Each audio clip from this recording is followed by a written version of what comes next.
वृक्ष लावा, जीवन वाचवा. निसर्गानं आपल्याला दिलेली सर्वात मोठी देणगी म्हणजे झाडं.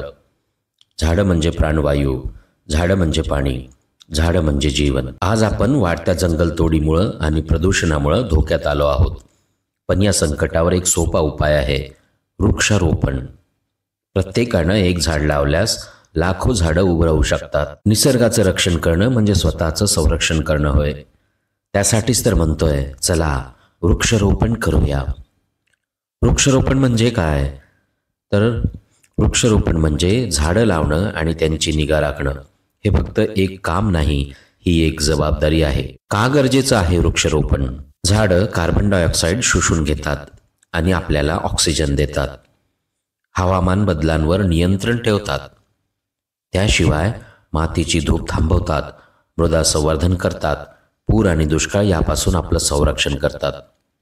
पावसाला आकर्षित करतात आणि प्राणी पक्ष्यांना निवारा देतात, आश्रय देतात. मानवाच्या मानसिक आरोग्यासाठीही झाडं फायदेशीर आहेत.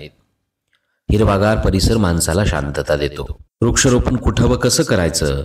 घरी, अंगणात, परसबागेत, शेतात, बांधावर, रस्त्याच्या कडेला, गावातील मोकळ्या व पडीक जागेत, डोंगर उतार, नदीकाठी, जिथं मोकळी जागा मिळेल तिथं.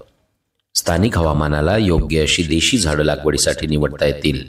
जसे आंबा, चिंच, वड, पिंपळ, बाबूळ, करंज, सीताफळ, गुलमोहर. खड्डा खोदून खत टाकून रोप लावा व त्याभोवती कुंपण करा. टी गार्ड लावा. योग्य उंचीचं आणि वयाचं झाड लावा. लावल्यावर झाडांची काळजी कशी बरं घ्यायची? रोपाला दररोज पाणी द्या. जनावरांपासून झाडाचं संरक्षण करा.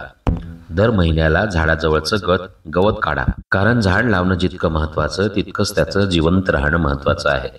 एक झाड लावा, हजारो जीव वाचवा. वृक्ष आपल्या संस्कृतीचे, पर्यावरणाचे आणि भविष्यातील जीवनाचे आधारस्तंभ आहेत. आजच ठरवा, मी माझं झाड लावणार. आम्ही आमचं झाड लावलं, तुम्ही कधी लावणार बरं?